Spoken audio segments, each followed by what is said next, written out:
that will dilute the original teaching or practice and so forth. For example, let us say that you have a medicine, and this medicine is in liquid form, and you go to the pharmacist, and he behind the counter pours in a lot of water and dilutes the strength of the medicine and then gives it to you, and does so maybe dishonestly to make a profit or whatever. And you were to take that medicine and say, gee, it's just not helping me like it should because it's been diluted. That's maybe a poor example, but if you look at canonizations, what the Novus Ordo Church has done, just like they have done with other things, is they didn't just eliminate it or destroy it. They took the concept, they took the practice, and have extended it far beyond the original boundaries, we might say, or parameters, and thus have destroyed it. One example would be the Rosary. John Paul II, some 10 years or so ago, towards the end of his pontificate, added the 5 luminous mysteries. Now, certainly nothing wrong with meditating upon the Palm Sunday, the entrance of our Lord into the Holy City, or the baptism of our Lord by St. John the Baptist, or I didn't even know what they all are, maybe the miracle of Cana, whatever they are. That seems okay. But what happens? You have the older people who've prayed the rosary all their lives and know the 5 joyful, sorrowful, and glorious mysteries, and now all of a sudden, okay, now, which mysteries am I supposed to pray today? And they get all upset in their devotions because everything is changed by adding. Same thing with the Stations of the Cross. The first thing they did was to add the 15th station, the resurrection. Well, it's supposed to be Stations of the Cross, the Passion. You may remember when Benedict XVI had World Youth Day in Sydney, Australia a few years ago, they did a Stations of the Cross in which they had all kinds of stations, like the Last Supper and all kinds of different stations that they add. So this is something to notice, how something can be destroyed by adding to it. Well, I read, and I don't know the numbers, but I read that John Paul II canonized more saints than all previous popes combined. So all true popes combined, that he did more canonization. Now, I'm inclined to think that that includes beatifications because he did numerous beatifications. So we're going to talk about what are the steps and how, and now what are they doing in the new church. And then I want to look at some of the modern beatifications and canonizations that have taken place over the last 10 or so years. When did canonization begin? In the early church, for the first millennium, saints were proclaimed to be saints by local Catholic communities. So you might have the Catholics in Rome, or in Spain, or in Germany, or in the Holy Land. Know that there was this holy abbot, or bishop, or martyr that lived there, and then there's miracles at his or her tomb. And they begin to pray to this person and honor that person as a saint, and the local bishop recognizes that cult, that devotion. And so saints in the early centuries became saints by acclamation. There was not the centralized canonization process that actually came into place around the year 1100, the process that we have or have had up until Vatican II, where only a pope could proclaim someone to be a saint. And the process of canonization actually has, and I'm talking about the traditional process, has 20 distinct steps to it. Now, first of all, the process itself could not begin for a number of years after the person's death. I remember reading a book on the life of St. Francis Solano, who was a missionary from Spain to South America. And there were so many miracles at his tomb and so forth. People were honoring him. And for that very reason, people praying at his tomb and honoring him in a public way, for that very reason, the Vatican stopped the process of canonization for 5 years, just because of that honor that was being given to him. The Vatican has always been extremely careful to remove any hysteria or, emotion, etc. So there first of all had to be a period of time, and I don't recall what it was, but a number of years that would pass before the process would even begin. And then the process would begin in the local diocese where the person had lived or died, and the local bishop would begin the process. And there would be witnesses, anyone who knew this person, spoke to this person, etc. And these persons would have to testify under oath. It has been said that the process of canonization was so strict that no secret was sacred except the seal of confession. In other words, the confessors, the priests that heard the confessions of this person, of course, would not testify, could not break the seal of confession. But nothing else was considered off limits. In fact, there is no greater or more stringent juridical process on the earth than the canonization process of pre-Vatican II. As I said, there would be 20 distinct steps. One of them would be, when the process got to Rome, that all the writings of this person would be examined to see if there was anything questionable against faith.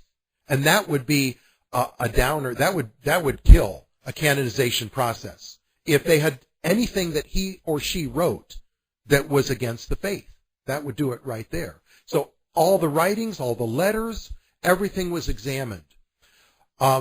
When a person's virtues were considered to be that this person practiced the 3 theological virtues and the 4 cardinal virtues to a heroic degree, then a decree would be signed, and that person would then be given the title of venerable. So that would be faith, hope, and charity, and then prudence, justice, fortitude, and temperance. So those 7 virtues, it would have to be proved that he or she had practiced those virtues in an heroic degree. Now, in the canonization process, there is a promoter of the cause, like a lawyer, you might say, who is pushing for the canonization. This would usually be someone, maybe a priest, a canon lawyer, that's from the country where this person lived, someone who really would be interested in seeing this person become a saint, maybe from the same religious order. And then there would be another priest, another canon lawyer, who was called the defender of the faith. His popular name was the devil's advocate. And that's where that word comes from. His job would be to derail the canonization process, to try and find flaws in the life of that person, so that he or she wouldn't be canonized.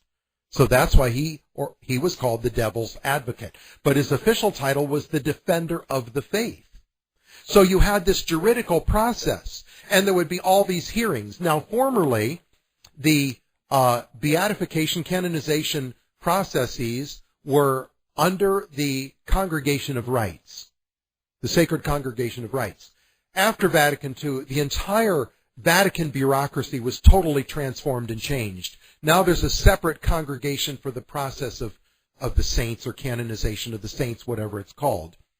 But there would be these bishops and cardinals, etc., and that's all they would do. They were on there, and they would attend these hearings and examine all the evidence and read all the testimony, etc. So there would be all these steps. After someone would be declared venerable, this is getting towards the end of the process, but as it goes on, it gets more difficult. Then you come to beatification, where a person is proclaimed blessed. And for a person to be beatified, there would have to be 2 miracles that are accepted by the church as miracles, worked through the intercession of this person. Somebody prayed to that person. It took place at the person's tomb, or the application of the relic of this venerable person. And then once those 2 miracles had been certified, then the person could be beatified. And then, after another period of time, if there were 2 more miracles certified, then the person could be canonized. Of course, miracles are the testimony of heaven that this person indeed is a holy person, is in heaven, is a saint. Canonization is considered infallible. It is an exercise of papal infallibility to canonize someone. When someone has been canonized as a saint, we are not only permitted to pray to that person, in effect, we are commanded to honor this person as a saint. Holy Mother Church is guaranteeing that that person is in heaven. Beatification, on the other hand, when someone is proclaimed blessed, that the cult of devotion to that person is not permitted in the universal church, but rather in individual dioceses that would request it, maybe where that person lived. Now, as I said, this process has been totally undermined by, in fact, John Paul II. In 1983, he published an apostolic constitution completely revamping the canonization process. The devil's advocate was eliminated. In fact, the priest that was the defender of the faith, I think his title was changed, and now all he did was to appoint the people on the panel. It no longer is a juridical process. It is more an academic process. No longer where you have the pro and con and someone trying to pick apart, and then those who are supporting have to answer those questions and so forth. But maybe one of the main things that John Paul II did was to say that for beatification, only one miracle would be required instead of the two, and for canonization, one further miracle. So now for canonization, you've gone from 4 down to 2. But listen to this. John the 23rd is going to be canonized, and they couldn't even get the second miracle. So Francis Bergoglio just waived the requirement for the second miracle. Just said, well, by my authority, I'm just waiving that requirement, and I'm going to canonize him. So the Novus Ordo Church wants, of course, their saints. And by canonizing John Paul II and John the 23rd, what they will do is to canonize Vatican II. That is, in effect, what the goal is here. And this is amazing that, as I told you yesterday, that Paul VI, that Benedict XVI on December 20th of last year signed a decree certifying that Paul VI had practiced the virtues in a heroic degree, therefore awarding him the title of Venerable. And there has been talk about the beatification of Paul VI. And this is maybe a prediction. I will just say I won't be surprised if this happens within the next couple years, is that Paul VI will be beatified along with Pius XII. And this is a very clever ploy of the devil. You may remember that in the year 2000, the holy year, John Paul II beatified John the 23rd, and who else? Pope Pius IX. Now, if you know the story of Pope Pius IX, he was a great, staunch defender of the faith, the enemy of liberalism and Freemasonry, and they hated him. So what happened in the year 2000? When John Paul II just waved aside all of the opposition to the beatification of Pius IX and did it anyway, it took away all the heat that would have otherwise been there for John the 23rd. So you might say the beatification of John the 23rd just went under the radar because there was all of this print articles on, well, how can Pope Pius IX be beatified? Didn't he do this and didn't he do that? And there was all of this focus on Pope Pius IX. But now what's happened? Nobody ever talks about Blessed Pius IX. He was just used to get John the 23rd beatified. So now John the 23rd is going to be canonized, but not Pope Pius IX. And so, again, it was announced within the last couple years that John the 23rd and John Paul II will be canonized as saints on April 27, 2014. If you go into religious goods stores today, you will be hard-pressed to find pictures of St. Anthony, St. Francis of Assisi, name your saint, previously popular saint. Nowadays, you'll find everywhere Mother Teresa of Calcutta, who was beatified in, I think, 2003. You will find pictures of John Paul the Great. And this is interesting. I remember seeing statues and pictures of him in religious goods stores before he was even beatified. So you'll see Mother Teresa, John Paul II, maybe John the 23rd, and of course you will see Padre Pio. He's a big one that they promote. And then the picture of Divine Mercy, as Father Oswald was pointing out last night. It's like a whole new slew of saints and new devotions, etc., and gradually replacing. So it's a diluting. Now, I might use in this idea of dilution by canonizing anybody and everybody. it lowers what it means to be a saint. To give you an example, Pope Benedict XV was Pope for 7.5 years, from August of 1914, right after the death of Pope Pius X, up until his death in January of 1922. He canonized 3 persons in those 7 years. That was all the canonizations he did. St. Gabriel of Our Lady of Sorrows, St. Joan of Arc, and St. Margaret Mary. That now other popes have done more. Pope Pius XI did maybe more like 15 canonizations. But nothing like this explosion of canonizations that has happened since Vatican II, where it's just right and left. Anybody and his brother gets canonized, or sister nowadays, in the Novus Ordo Church. And I would use a very mundane example, but I think it's a good analogy. Sports. These sports have their Hall of Fame. It's a baseball Hall of Fame and a football Hall of Fame and basketball, etc. And there are also halls of fame for other things in addition to sports, maybe for, actors or musicians or whatever. But you take something like the Baseball Hall of Fame. To get in there, it's not very easy. An athlete had to have been extraordinary. It's supposed to be for the best of the best. But if you start putting in every baseball player just because he spent 10 or more years in the major leagues and hit, 275 or something like that, what does it do? Then it depreciates everyone else that's in the Hall of Fame, their accomplishments. Then you don't have Ted Williams or Babe Ruth or whoever else. They're not as important anymore because now everybody's getting in. This is kind of a debate that goes on in the sports world regarding the Hall of Fame, as individuals are voted in who weren't anywhere near the accomplishment of other ones in the past. That's kind of like what they're doing with the saints now. But as I said, this push, in fact, I remember when John Paul II died in, was it 2005, I believe? That sound right? Yeah, 2005, April of 2005.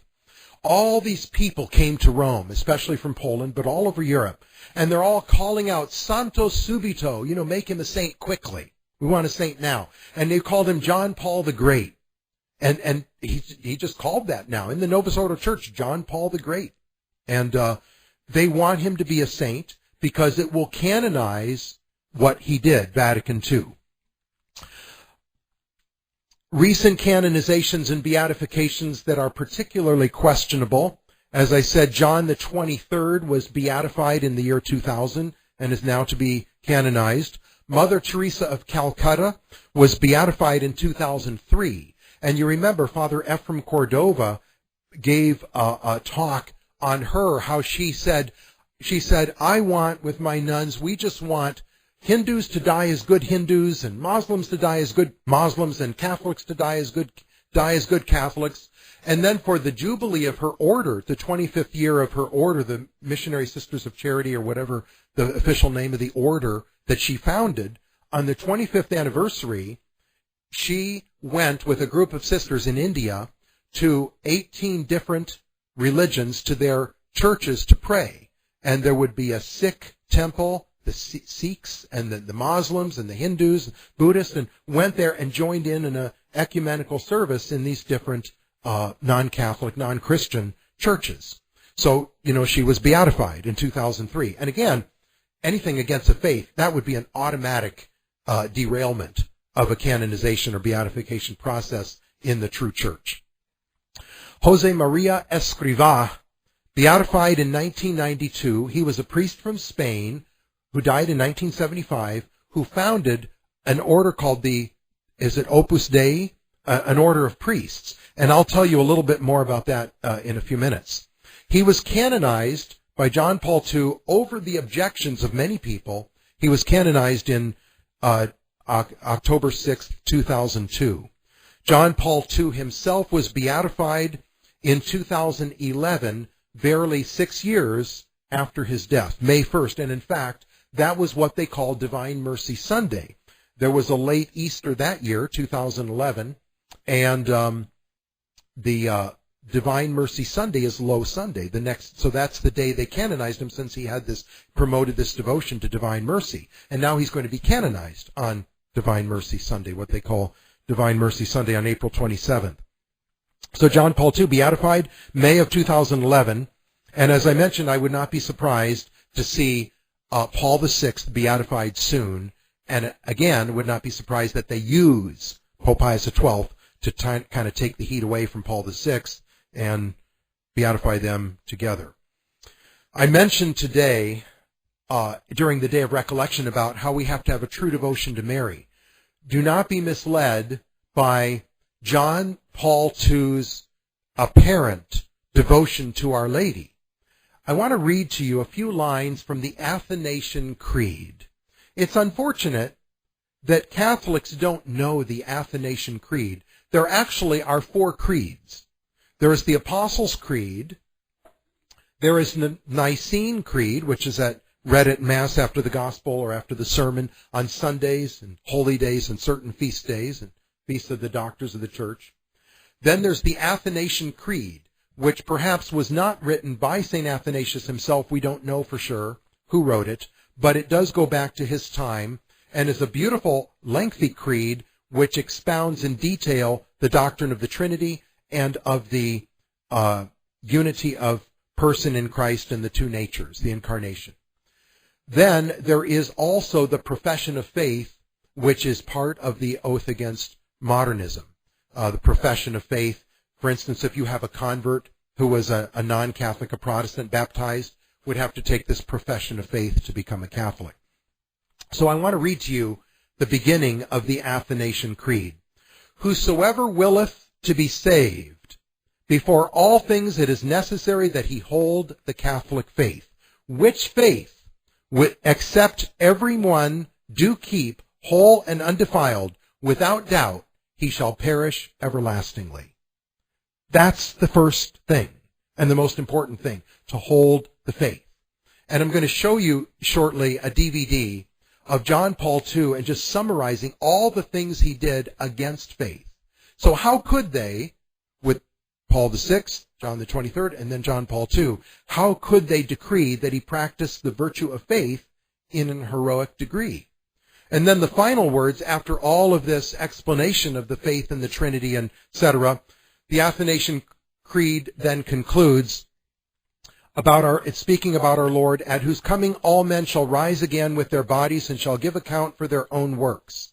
And they that have done good shall go into life eternal, but they that have done evil into eternal fire.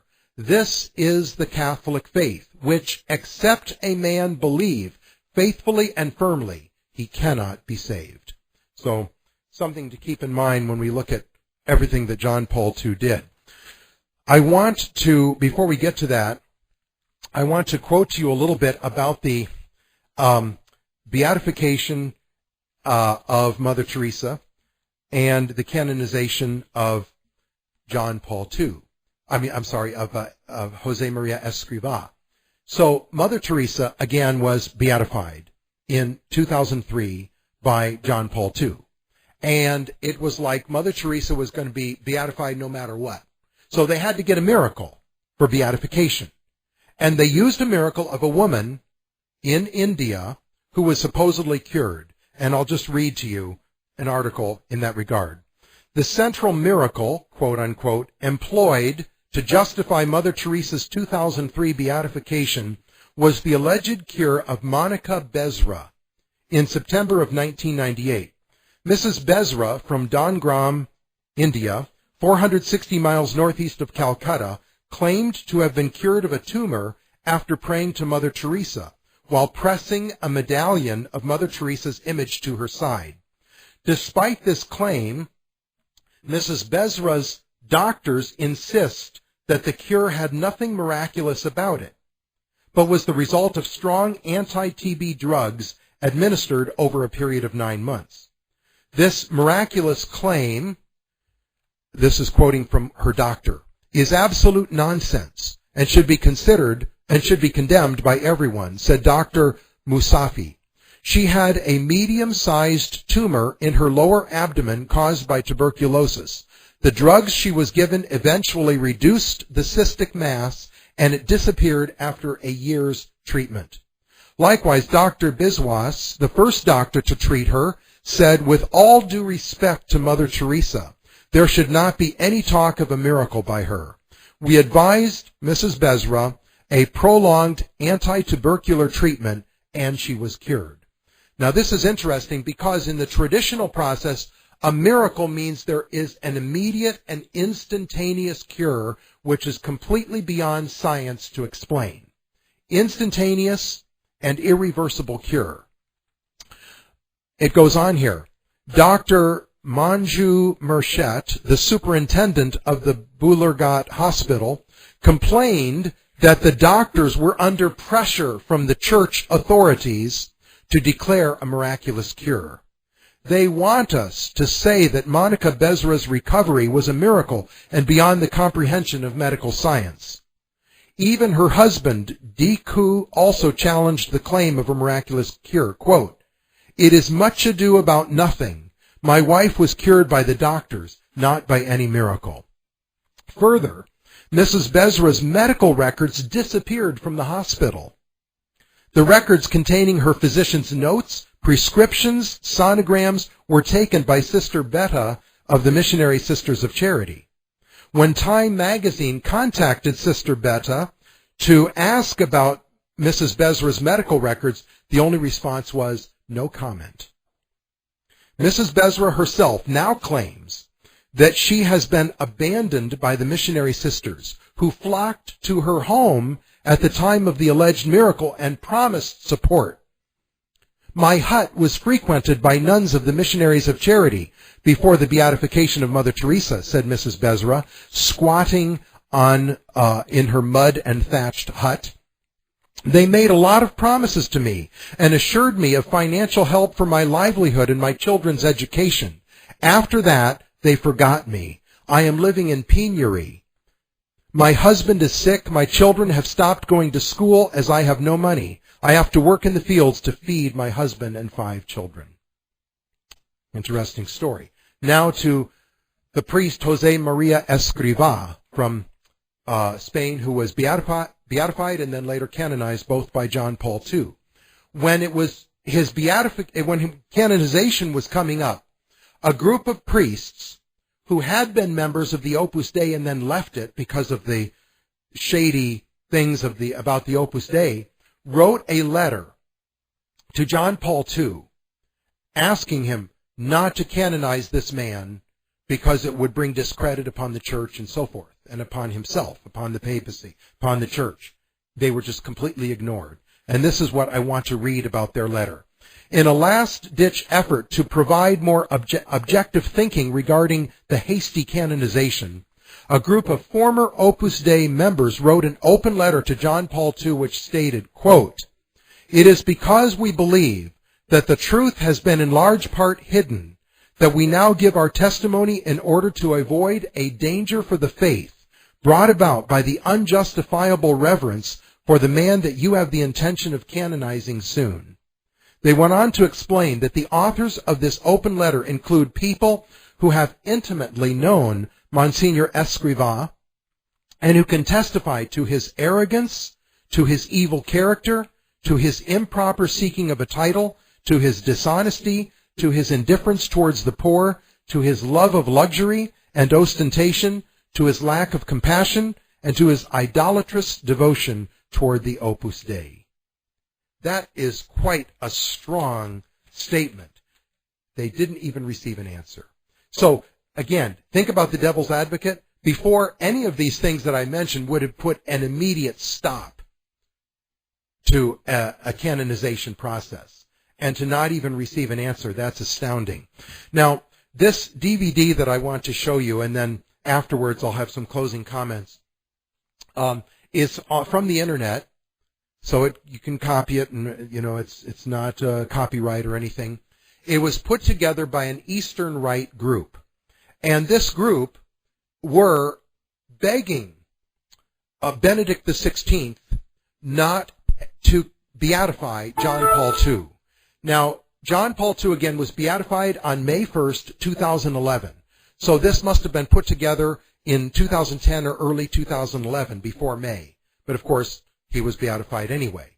So it's going to point out to you why that is such a contradiction that this man, John Paul II, should be beatified and eventually canonized as a saint of the Catholic Church. Parts of it are in Eastern language, and I don't even know what language, but they begin with a priest who makes an opening statement, and then it's translated, so just bear with it. And then the narrator is a woman who has a strong accent. So certain words, but you can tell, like idolatry, I think she says idolatry, or, she just a little bit different accent or whatever. But watch closely, and it's a lot of video on things that John Paul II did during his lengthy pontificate, where he went, non-Christian religions that he participated in actively worshiping together with, and that type of thing. So we'll watch this and then have some closing comments. Could anyone believe that this man that was portrayed here can be a canonized saint of the Catholic Church? And to me, as astounding as this may be, I would say in a way it's a good thing, because it will force these people who have been saying, well, he's a pope, but he's been misled, and I don't have to obey him, and all of that, what we often refer to as the recognize but resist, it will force them to make a decision, it would seem to me. Now, I want to conclude with the words of Abraham Foxman. You may know he is in charge of the American Defamation League, a Jewish group in the United States. And this was his comment after, on July 5th, 2013, Pope Francis announces that he's going to canonize John Paul II and John the 23rd, although at that time the date had not yet been determined. After that announcement was made, this is what Foxman said for the Anti-Defamation League. For us in the Jewish community, they've already been saints for a long time. In announcing the move towards sainthood, which will be formalized on April 27th, this is my commentary, Pope Francis cited his predecessors' holiness and achievements, including their fostering of more positive relations with the Jewish people by advancing the reforms of the Second Vatican Council. Abraham Foxman, the ADL National Director, who had multiple audiences with John Paul II over the years, issued the following statement, quote, "The canonization of Pope John the 23rd, the father of Vatican II, and Pope John Paul II, who denounced anti-Semitism as a sin against God and humanity, and who was the first pope to visit the great synagogue of Rome since the time of Peter, formalizes and celebrates the courageous leadership of these two holy men who were determined to set the Church on the right path toward better relations with other faiths. For us in the Jewish community, Popes John Paul II and John the 23rd have already been saints for a long time. They are towering men whose visionary leadership and groundbreaking reforms transformed Jewish Catholic relations and reversed 2,000 painful years of church-based anti-Semitism." So quite interesting, and will be, again, interesting to see what happens come April when these two men are supposedly going to be canonized as saints. Thank you.